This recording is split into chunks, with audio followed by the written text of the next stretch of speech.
The fluorescent lights hummed like distant helicopter rotors as Danielle Ross pushed through the employee entrance at St. Michael's Hospital in Norfolk, her badge clipped to scrubs that fit a little too well for someone who hadn't existed 6 months ago.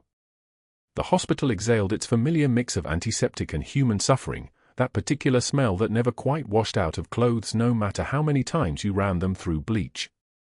She'd memorized this place in 3 weeks, the tile patterns that clicked under regulation rubber-soled shoes, the location of every stairwell, the blind spots in the security camera grid. She moved like someone who belonged here, which was precisely the point. Nobody noticed the kind nurse who kept her eyes down and her charting flawless. Nobody looked twice at hands that moved with the terrifying precision of someone trained to make life-or-death decisions under fire. Room 312 was her first stop.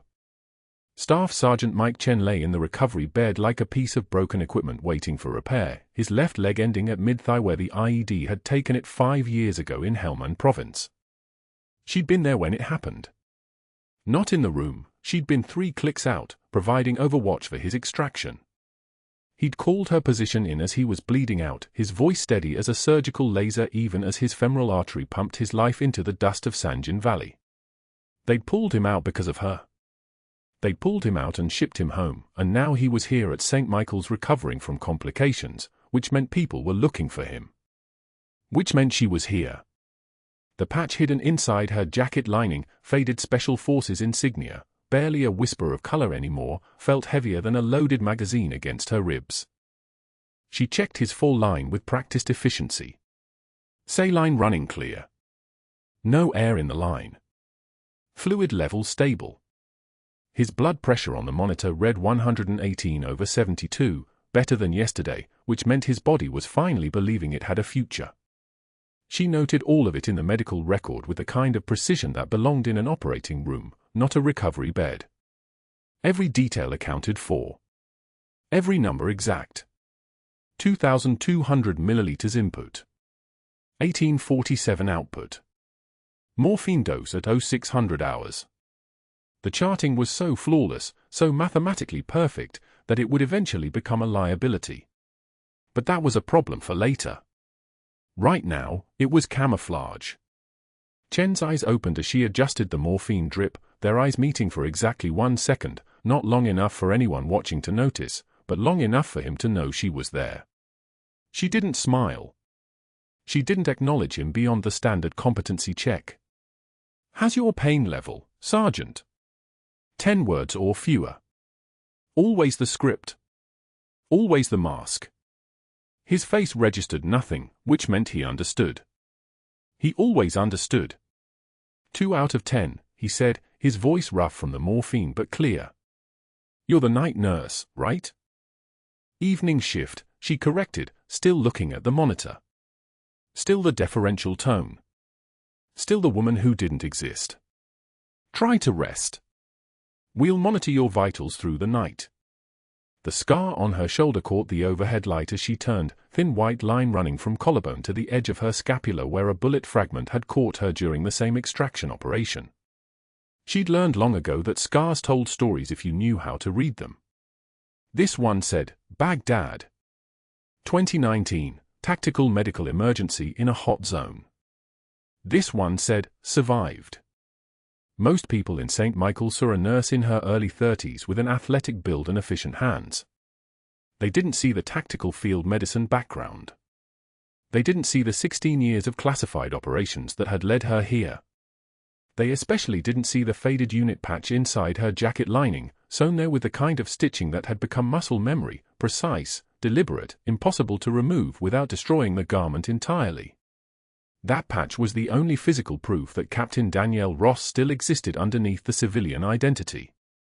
That patch was her tether to who she'd been before she became nobody. The evening rounds were happening in the main corridor when she stepped out of 312. Dr. Marcus Mercer was already there, his Italian loafers clicking against the tile with the kind of arrogance that money spent on shoes somehow conveyed. He moved through the hospital like he owned it, which in a financial sense he partially did. He'd been at St. Michael's for 8 years, had built his reputation on surgical precision and an almost supernatural ability to network with the hospital's board members. The residents trailing behind him moved like satellites orbiting a sun, hanging on his every word, laughing at jokes that weren't funny because their futures depended on his recommendations. He was competent enough as a surgeon. That was almost the problem. Competence without humility had a way of justifying cruelty. Mercer's eyes swept past Danielle without registering her presence, which was exactly how she'd engineered it. She was the kind of nurse that dissolved into the background, competent but unremarkable, efficient but forgettable. She was the third face people forgot about in hospital corridors. The voice they didn't quite remember. The one who'd never actually spoken up in any meeting anyone could recall. She wore her invisibility like body armor, and it worked until it didn't.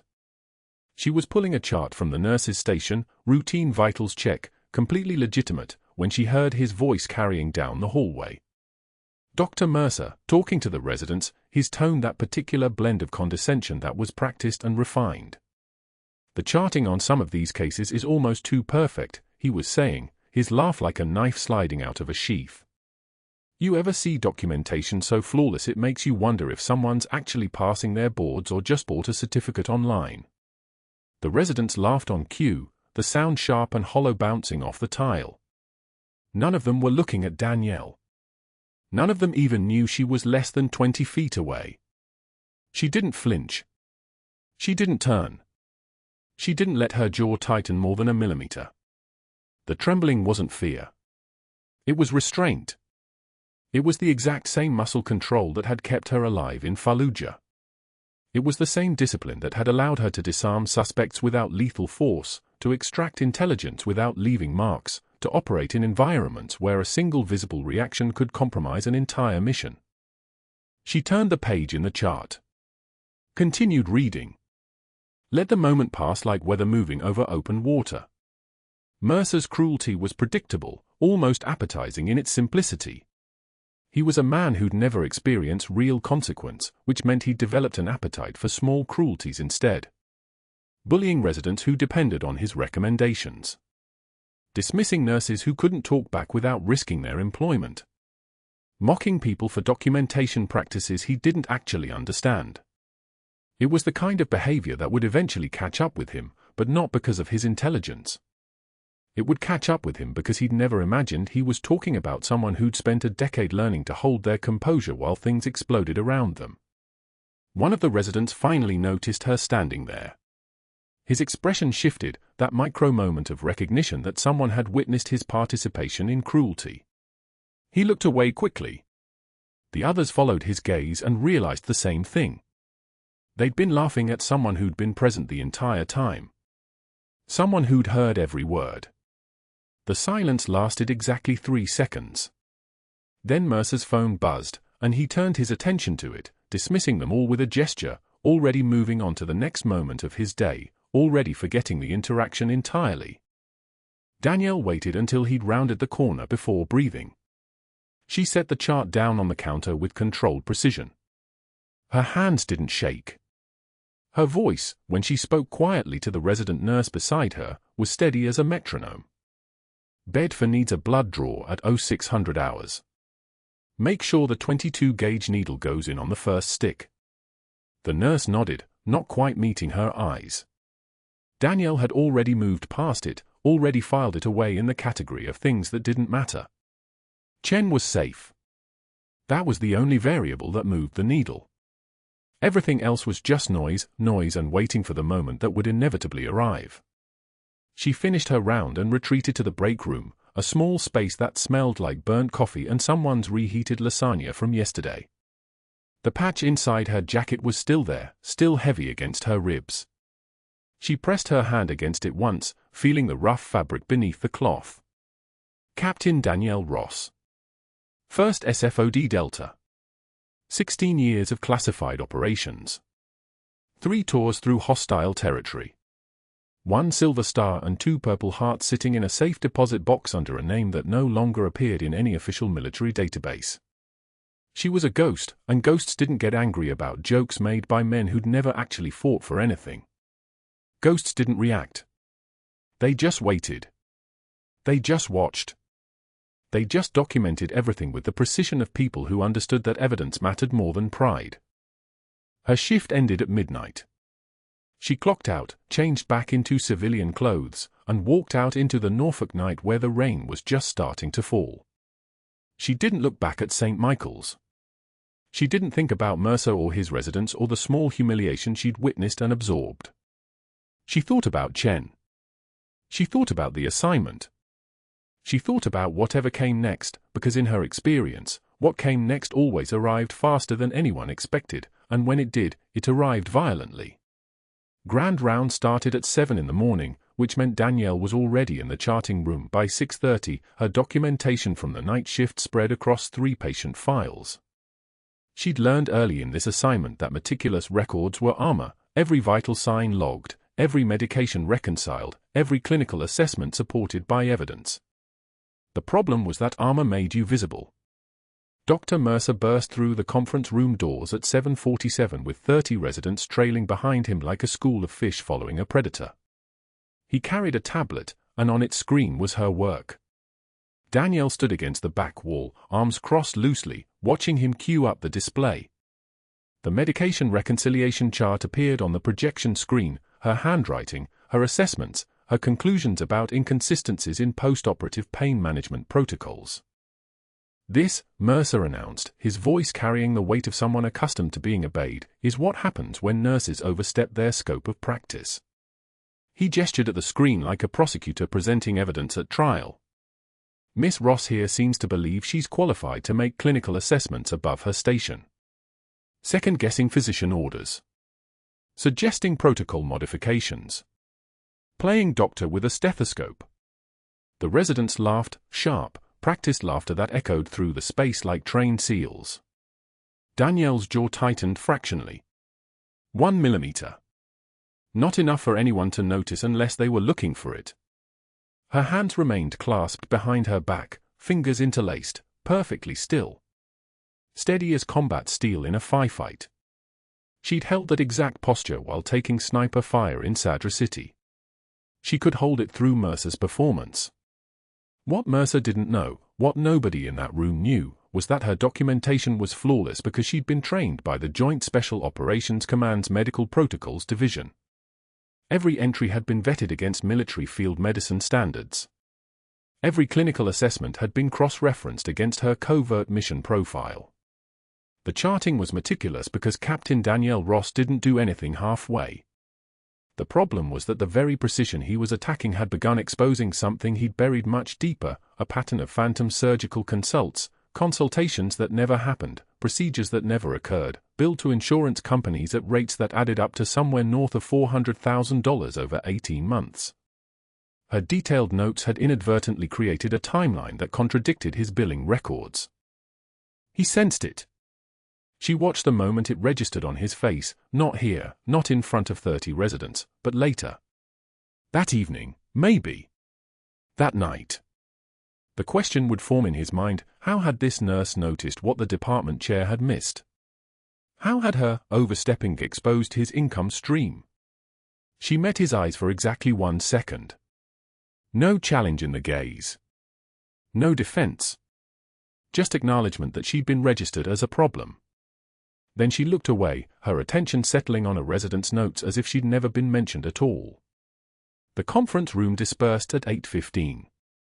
Mercer moved on to his next performance, a case presentation on vascular complications in diabetic patients, and the residents rotated out in small groups.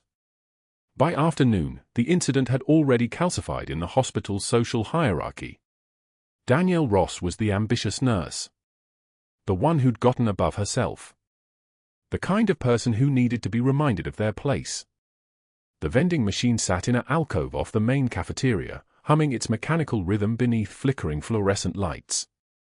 Danielle was selecting a coffee, black, no sugar, the taste preference of someone who'd spent years drinking worse from plastic MRE packets, when she heard the footsteps.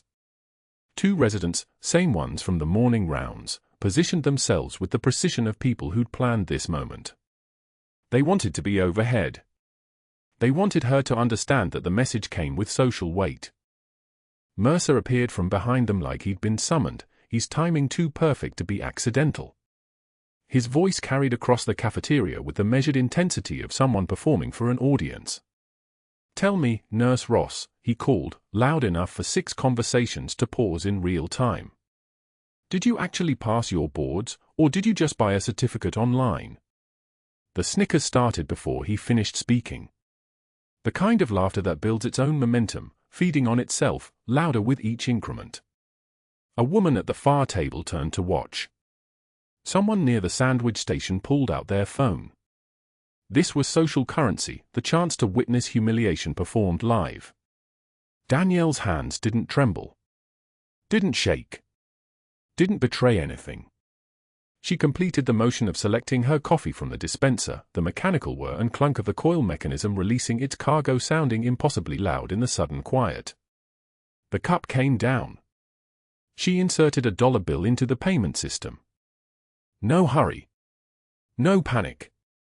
The hands moving belonged to someone who'd performed emergency field thoracotomy with a combat knife while rounds of 7.62mm ammunition snapped past her helmet.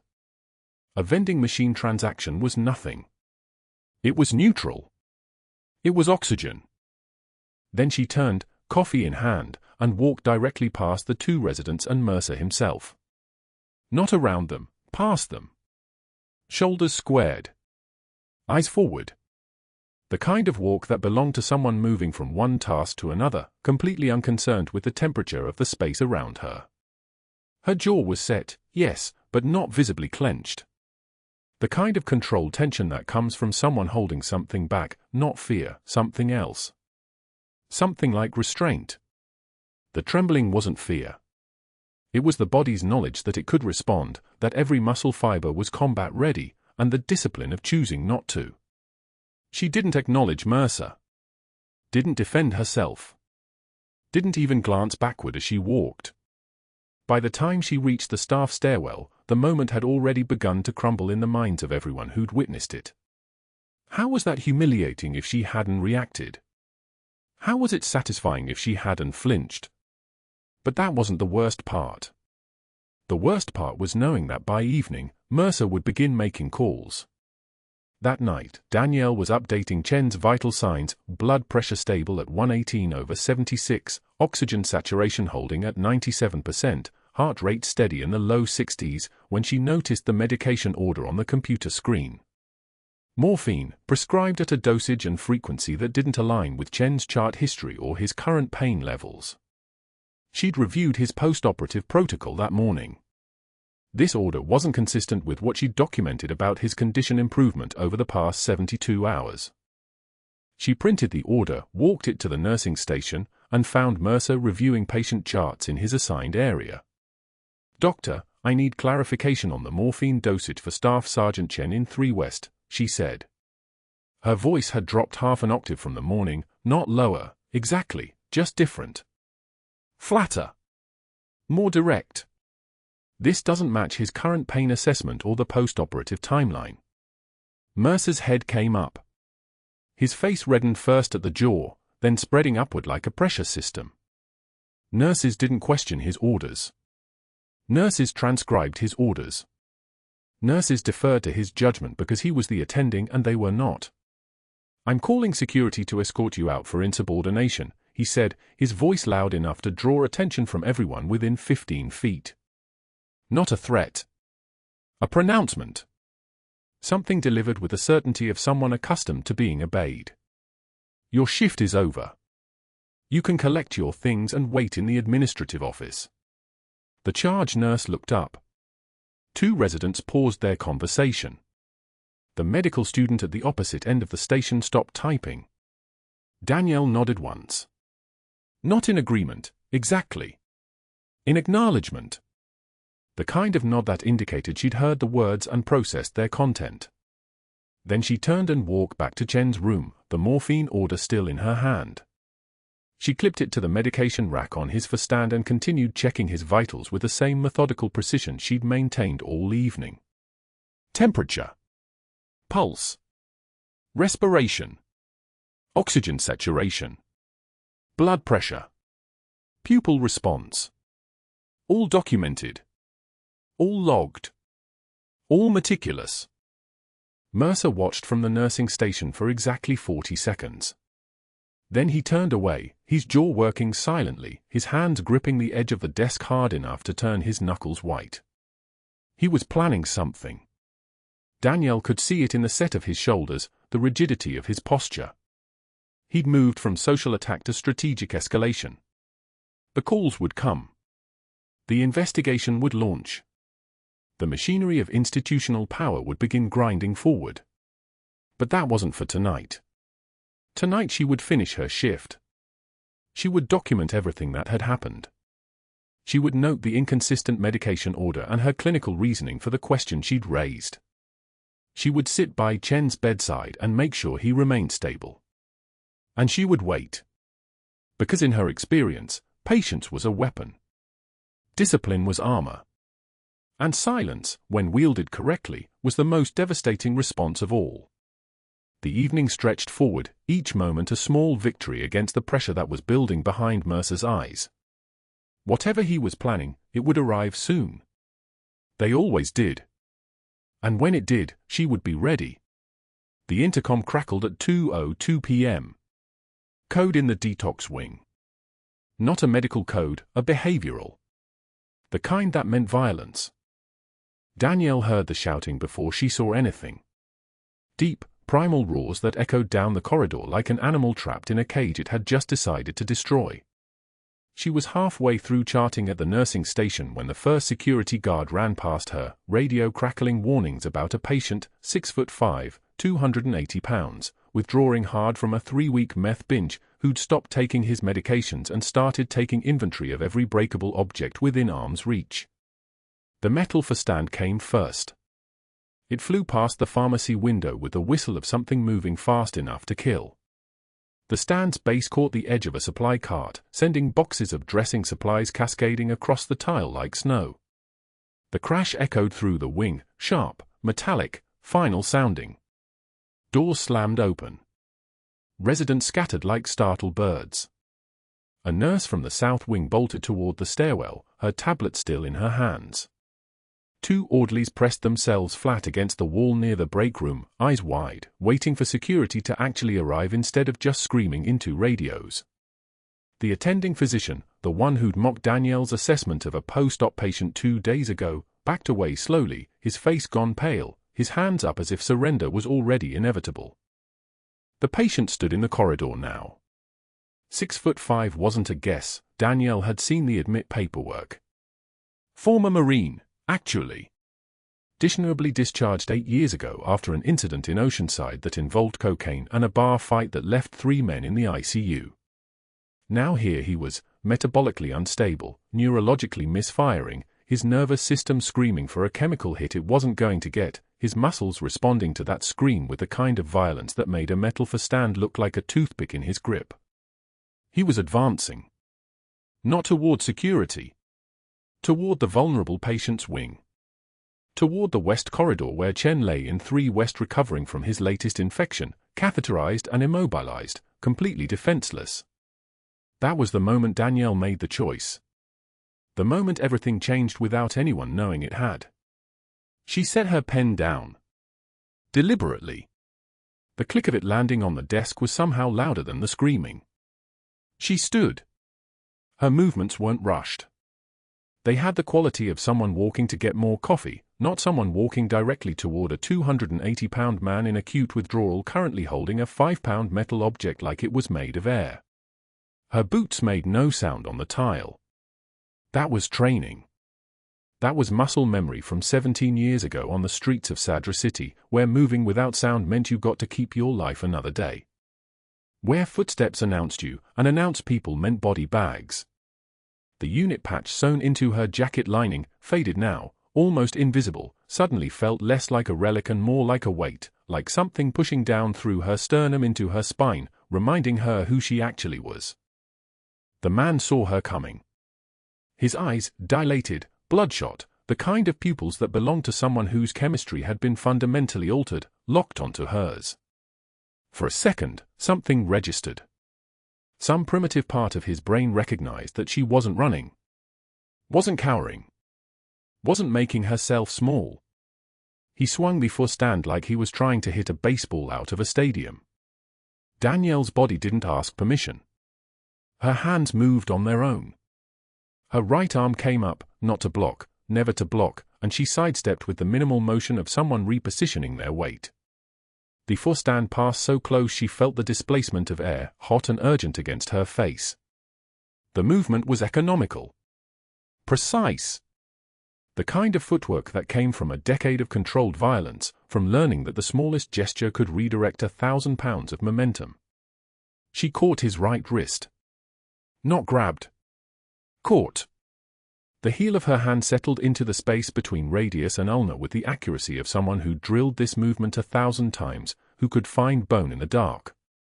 Her body rotated into his, the turn came from her hip, from her center, from the kind of positioning that made strength irrelevant because physics did the work. The forestand fell. His arm came with it, bent at an angle. His shoulder joint was actively protesting, his body following the geometry of his own limb because biology didn't negotiate. 3 seconds. That was all it took. Her left hand was already at his elbow, creating leverage. Her hip was already the fulcrum. He was already on the ground, face down, arms controlled, his body prone on the cold tile with his right arm secured across his back in a position that looked like it should hurt but wouldn't, not if she had her weight distributed correctly, which she did, which she always did, which was why men twice his size had woken up on concrete with no memory of how they got there. 8 seconds total. The forestand was still rolling, circling slowly like something that couldn't quite accept gravity had won. The man was breathing hard, struggling, and then, within 30 seconds, he stopped struggling. Something in the way she held him, the absolute certainty in her grip, the zero negotiation stance of her body positioned above his, broke through the withdrawal-fueled rage like cold water in the face. Danielle was already speaking to him. Low voice. Almost conversational. The kind of tone that people used with startled animals, except there was no condescension in it, just information. Stop. You're safe. Breathe through your nose. Count with me. 1, 2, 3. Good. You're going to be okay. Security arrived 45 seconds later. Their radios were still announcing code in the detox wing when they found her kneeling beside him, one hand still positioned on his arm, her face showing nothing but professional concern, the way a nurse would hold a patient who'd fallen, protective and alert. He's coming down, she said. Get a 2-person restraint ready. He needs 0.5 of haloperidol for and fluids. He's been sweating for hours, he's already dehydrated. And get a 12 lead. We need to check his cardiac status before any sedation. He's tachycardic from the withdrawal. Could have underlying arrhythmias. The security guards moved to secure him. Danielle stood, her breathing normal, her hand steady, her scrubs immaculate despite the violence that had just happened a foot away from her face. She didn't brush anything off. She didn't straighten anything. She just walked back to the nursing station like she'd been interrupted pouring coffee. But Dr. Mercer had watched from his office doorway. Had watched the entire thing unfold in 8 seconds. Had watched a nurse in light blue scrubs and white shoes neutralize a 280-pound man with the precision of a surgeon making an incision. Had watched her move with the confidence of someone who'd done it before. Many times before. In places where weakness wasn't permitted and hesitation meant people died. His face went pale. He didn't move for almost a minute. Just stood there, his hand on the doorframe, watching Danielle fill out the incident report like it was routine charting. Like she'd just taken a set of vital signs instead of executing a combat restraint that would have impressed instructors at Camp Lejeune. By 3:15 p.m., Dr. Mercer was on the phone. By 4:19 p.m., he'd contacted 2 board members, the ones who golfed at Burning Ridge, the ones who owed him favors that had nothing to do with medicine. By 4:45 p.m., he'd called her nursing school references, his voice tight, suggesting that her credentials might have been misrepresented, that there might be discrepancies in her documentation, that perhaps a thorough audit of her file would be warranted. By 6:19 p.m., he'd made the final call. An outside investigator. Independent review. Patient safety concerns. The word sounded reasonable when he said them, and no one could argue against patient safety, could they? The hospital administrator summoned Danielle at 7:15 p.m., after the shift change when most of the staff was already gone. The conference room was cold. The fluorescent lights overhead buzzed their mechanical song. Papers were slid across a table with the precision of someone who'd done this before, who'd escorted people out of their lives with bureaucratic efficiency. "You're suspended pending investigation," the administrator said. Her name was Katz. She'd hired Danielle 18 months ago, had personally approved her credentials. She wouldn't make eye contact now. "Allegations have been raised about the authenticity of your nursing school transcript. We have an independent investigator who will be conducting a formal review. You're not to return to the unit pending the outcome of that investigation." Danielle read the papers. One paragraph. Vague language. No specifics. No evidence. Just the machinery of institutional power grinding forward, powered by one man's fear of discovery. She signed them. Her signature was steady. Her hands didn't shake. Her jaw didn't clench. She looked like someone accepting a shift change, not someone watching her cover collapse in real time. Not someone calculating that her mission, protecting Chen, monitoring for foreign intelligence operatives tracking recovered special forces personnel, had just become exponentially more complicated. "You're dismissed," Katz said. Danielle stood. Folded the papers. Held the envelope against her hip like it weighed nothing. The unit patch sewn inside her jacket lining suddenly felt like it was burning through the fabric.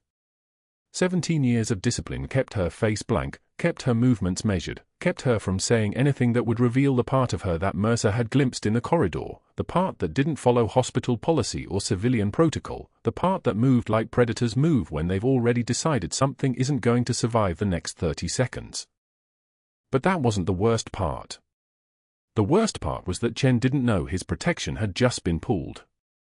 The worst part was that foreign nationals had been asking about recovered special forces operatives with increasing intensity over the last month. The worst part was that the very person who'd been monitoring those inquiries, cross-referencing them with Chen's visitors, was now suspended and locked out of the hospital entirely. She walked out into the Norfolk evening. The parking lot was nearly empty. Rain had started to fall, not heavy, just enough to make the asphalt shine under the sodium lights. Her car was parked in the northwest corner, 4 rows back. She drove home in silence, her hands at 10 and 2, her mind already 3 moves ahead of where Mercer thought he'd cornered her, already calculating what she'd need to do next to salvage a mission that had just gone catastrophically sideways. Within the hour, Mercer was in his office with the door closed, his fingers moving across his phone like a man defusing a bomb. The first call went to Richard Sterling, the board chairman whose membership at Briar Creek Golf Club cost $12,000 a year, a membership Mercer had camped for 3 years running. The phone rang twice before Sterling picked up. Mercer's voice was smooth, practiced, the voice of a man who'd learned that suggestion worked better than accusation. "Richard, I need to discuss a serious credential integrity issue. One of our floor nurses.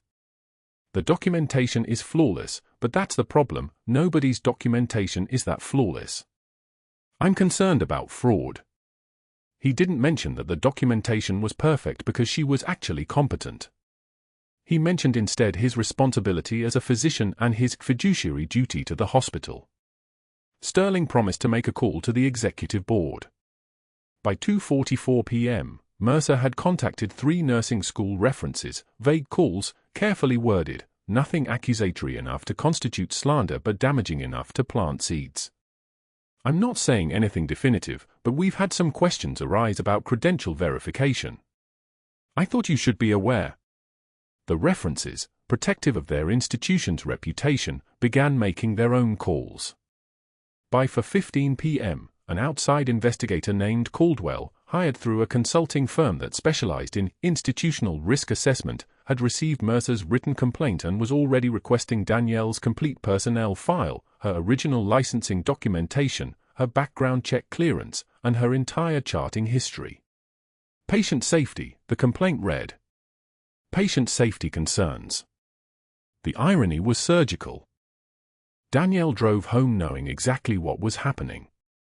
She'd seen the pattern before, not in hospitals, but in Baghdad, when someone's usefulness ended and the machinery of institutional power began grinding toward removal. She'd sat in her apartment that evening, the one she'd rented on a month-to-month lease specifically so she could disappear if the situation demanded it, and she'd done what soldiers do when the mission breaks. She'd assessed the damage and calculated the fallout. By 8:42 p.m., the formal suspension letter had arrived via email. Pending investigation into credential authenticity and scope of practice violations. Effective immediately. Do not return to premises without explicit written authorization from the hospital administrator. She'd read it once, then deleted it without sentiment. The words were irrelevant. What mattered was that Chen was still inside that hospital, and whoever had been tracking him before would know exactly where to find him now that his protection had vanished. The city lights outside her window looked like a grid of searchlights. The next morning, she drove to St. Michael's at 6:23 a.m., before shift change, when the laundry room would be empty except for Marcus, the night shift attendant who never looked up from his phone. The scrubs were folded in her locker exactly as she'd left them, 3 sets of blue fabric, hospital-issued, unremarkable. She pulled them out and walked to the laundry room where Marcus was feeding sheets into the industrial washer, his earbuds blocking out the sound of the machinery. She set the folded scrubs on his counter with a return tag she'd printed at home. Marcus glanced at her, glanced back at his phone, and waved a hand dismissively. No signature needed. No acknowledgement. That was the job of temporary people in temporary roles. But as she turned to leave, Danielle paused. She set one hand on the stack of blue fabric and allowed herself 3 seconds, only 3, to feel the weight of what was ending. 3 months of perfect documentation. 3 months of standing invisible in corridors. 3 months of watching Chen recover, watching his color improve, watching him learn to navigate his new body with the same discipline he'd brought to every other phase of his life. 3 months of purpose that had lasted until the moment she'd failed to remain invisible. Her hand was steady as she folded down the corners of the top set one more time, each crease precise, parade ground precision, the kind of precision that signaled training. Then she walked away. The exit paperwork was waiting in the administrator's office on the 3rd floor. Linda Hawthorne, the administrator, barely made eye contact. She'd been given her marching orders by Mercer and the board, and this was just paperwork now, just processing, just the mechanical removal of a complication. Danielle signed her name on 7 different documents. Resignation letter. Non-disclosure agreement. Release of claims. The irony of signing an NDA while harboring Special Forces classified information was not lost on her. She was almost finished, pen poised above the final signature line, when the sound of the freight elevator doors opening echoed from the hallway. Rapid footsteps. The high-pitched squeaking of hospital-issue wheels moving fast. Voices raised in what sounded like distress. The orderlies were bringing someone in, not the normal measured pace of a scheduled admission, but the quick step of an emergency arrival. Hawthorne stood up. "Excuse me, I need to," but Danielle was already standing. The footsteps were getting closer. The elevator doors opened again, and 2 orderlies wheeled in a stretcher carrying a man with a gunshot wound to the abdomen, the entry wound roughly the size of a .45 caliber round, the kind of wound that came from close range. The man's face was twisted in pain, his eyes moving frantically until they locked on Danielle standing in the doorway. For a moment, the world compressed.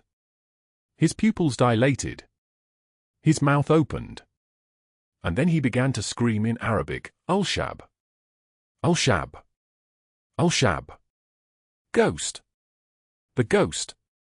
Her call sign. 5 years since anyone had called her that. 5 years since Baghdad. The room went absolutely silent. The orderlies froze. Hawthorne's pen clattered onto her desk. The Syrian man kept pointing at Danielle, his voice cracking with something between panic and reverence. "Al-Shab, Al-Qaid. Al-Shab, Al-Qaid. Captain, Captain, you're here, you're here." Mercer appeared in the doorway behind the stretcher, his presence like cold pressure sliding into the room. He looked at the Syrian, then at Danielle, then back at the Syrian, his mind working to process what he was hearing. knowing it meant something but not yet understanding the scale of what was about to break. "What is he saying?" Mercer's voice was thin. "Who is this?" But the Syrian wasn't answering him. His eyes never left Danielle. "You saved my brother. In Fallujah. You carried him 3 kilometers under fire. You operated on his femoral artery with a field kit and nobody was supposed to survive that." His voice broke. But he did. He lived. A nurse rushed to start and 4. Someone was calling for trauma surgery. The fluorescent lights hummed their endless industrial song, indifferent to the recognition happening in their glow. Then, from the hallway, the soft squeak of wheelchair wheels on linoleum. One wheel had a slight deterioration. Danielle had noticed it weeks ago when she'd adjusted Chen's brakes. The sound approached from the direction of the residential wing. Not a visitor. Not medical staff. Someone who moved with purpose and determination despite compromised mobility. Staff Sergeant Mike Chen appeared in the doorway of the administrative office, his uniform immaculate, Class A dress uniform with medals arranged in perfect columns. His right leg ended at mid-thigh, a prosthetic visible above his shoe. His eyes found hers first, held steady, and then he turned to face the room. His voice carried like a command through a training range. "That's Captain Danielle Ross, you ignorant bastards." Layer 1.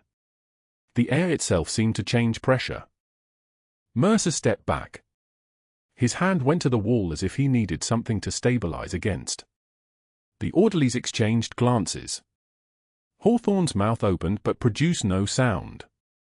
Chen rolled closer, his wheelchair positioned with the precision of military movement, stopping beside the stretcher where the Syrian lay still pointing at Danielle. She pulled 15 men out of the Sadra City ambush. Layer 2. His voice didn't waver. Sadra City, April 2019. Convoy hit an IED. 15 Marines trapped in a compound under sustained fire. She went in on foot during the second wave. Operated on 3 of them in place while rounds were coming through the walls. The resident who'd mocked her at the vending machine was now standing in the hallway, her clipboard forgotten. A surgeon stared. The fluorescent lights continued humming. The sound was relentless and utterly indifferent. Then, boots on tile. Heavy boots. Military bearing. The external doors to the administrative wing opened, and a Marine colonel in dress blue strode through, his uniform immaculate, his insignia catching the fluorescent light like steel. 2 junior officers flanked him. The colonel's presence made the air go still in a way that had nothing to do with air pressure and everything to do with institutional authority. "Captain Danielle Ross," he announced formally, his voice resonating off the linoleum and the walls and the dropped ceiling tiles. Layer 3. He pulled a document from inside his jacket. "Special Forces, 3rd Battalion. I'm here to read the citation for your Silver Star." Mercer tried to speak. "This is highly irregular. You can't just—" The colonel turned his head slightly in Mercer's direction but didn't really look at him. It was the kind of dismissal that required no words. He opened the document and his voice became something formal, something that belonged to institutions larger than hospitals, larger than careers. For conspicuous gallantry and intrepidity in action against an enemy of the United States. On April 18, 2019, while serving as a medical officer in Baghdad. Layer 4. The words continued, rolling out like thunder in the distance. He described a thoracotomy. A combat knife. Sustained fire. A decision to remain in place when retreat was the tactical recommendation. A calculation that saving lives was worth the probability of becoming a casualty. The residents had stopped moving. One of the orderlies was recording on his phone. Hawthorne had sat back down in her chair, her hands flat on her desk as if they might fly away otherwise. The citation continued. Performed a field thoracotomy with a combat knife under direct fire and maintained 2 patients' cardiac output for 47 minutes until surgical evacuation teams arrived. Layer 5. Danielle stood motionless in the doorway. Her face showed nothing.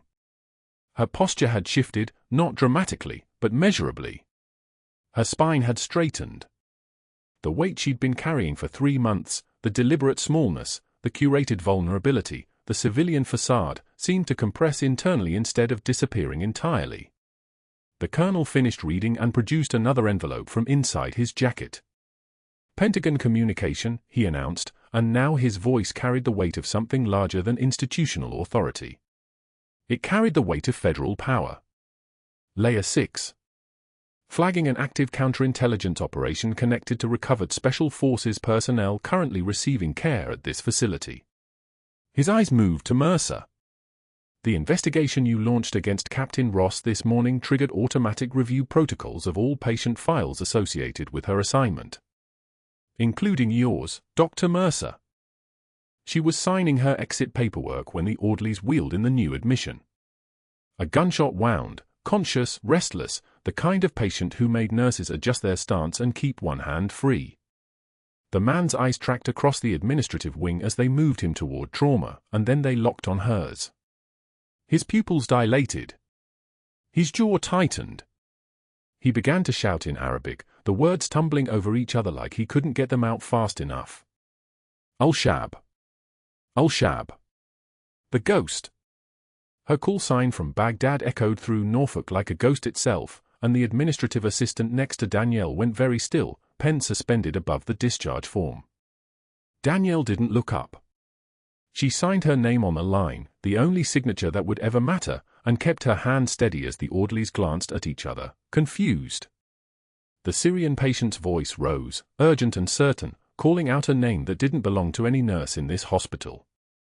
The fluorescent lights above hummed their mechanical song, indifferent to revelation.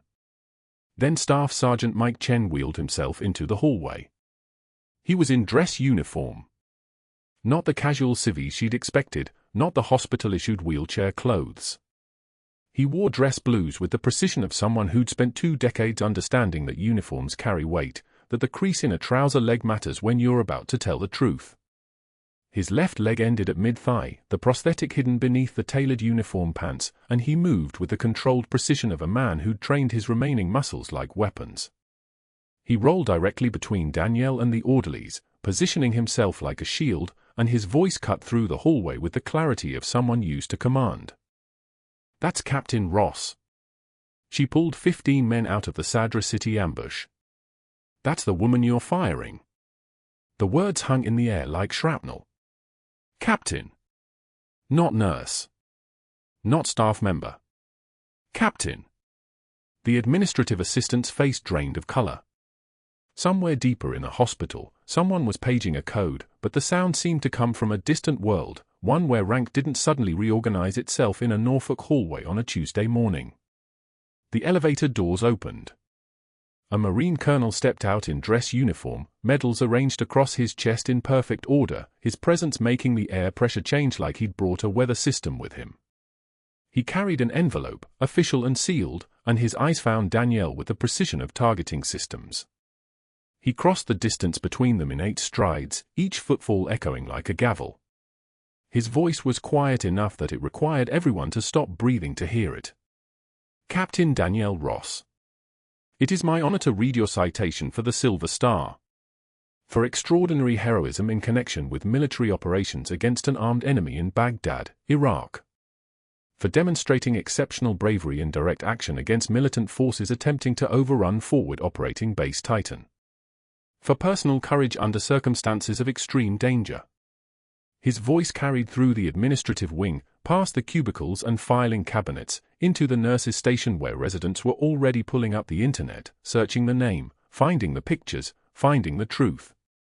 For service far beyond the scope of duty, and for selfless sacrifice in the protection of her unit.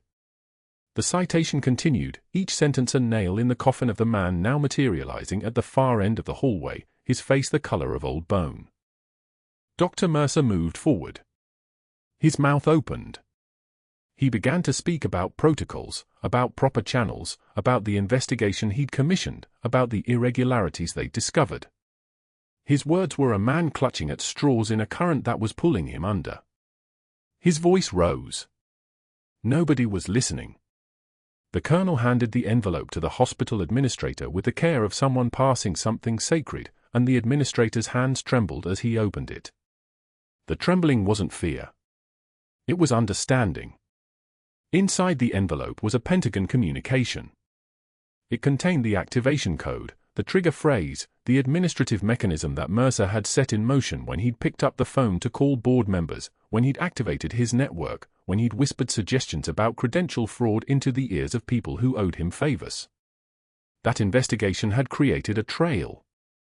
Every call he made, every pressure applied, every carefully worded insinuation, all of it had generated a documentary record.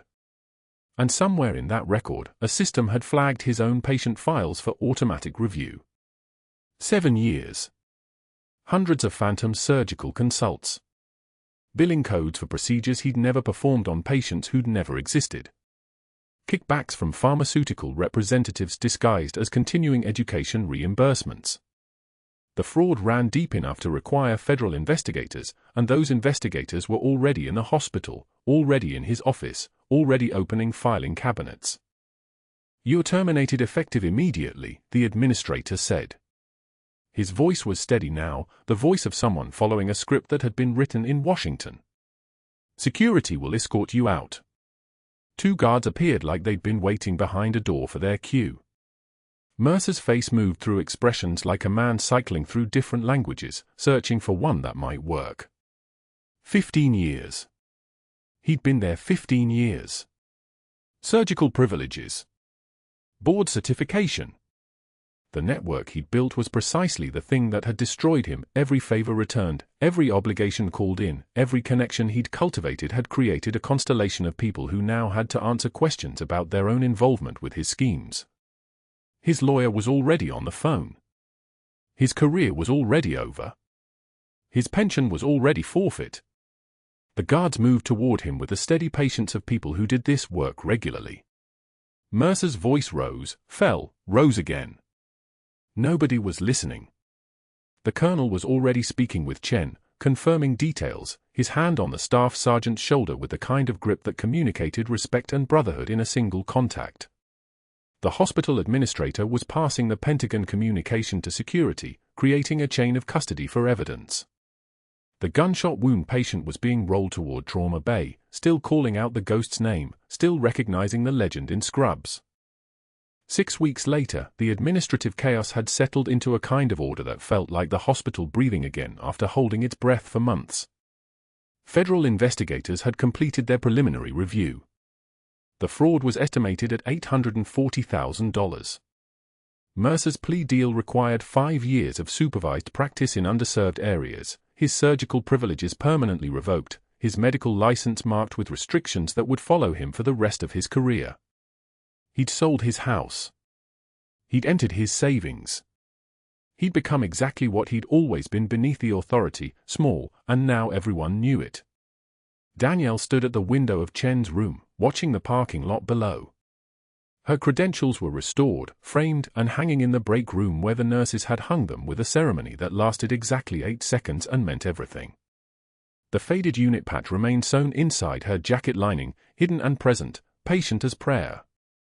Her call sign had been spoken aloud in this hospital, and nobody would ever call her just a nurse again. Below, in the parking lot, Dr. Mercer loaded medical supplies into a battered white van. Bandages. For bags. Surgical instruments. The kind of supplies that went to rural clinics 3 hours into the Blue Ridge Mountains, to places that treated uninsured patients and migrant workers and people nobody important had ever heard of. He worked without rushing, without the swagger that had characterized his movement through St. Michael's. His expensive shoes had been replaced with practical hiking boots. His tailored shirts had given way to something more durable. The uniform of punishment fit him the way he'd worn his white coat, like it was the only identity available. Chen wheeled up beside her, his dress uniform still sharp, his prosthetic leg making a whisper of sound against the tile floor. His voice was soft, almost conversational, the way soldiers talk when they're watching something finally resolve. "You think he learned anything?" Danielle adjusted her jacket. The patch was right where it belonged, where it had always belonged, hidden, silent, present in every decision she made. The weight of it had become so familiar she barely noticed it anymore, the way soldiers carry their scars in places nobody else can see. I think he learned that some people can't be broken by humiliation. And that the systems designed to protect the powerful sometimes protect the rest of us instead. She returned to Chen's bedside. His vitals were strong. His healing was progressing.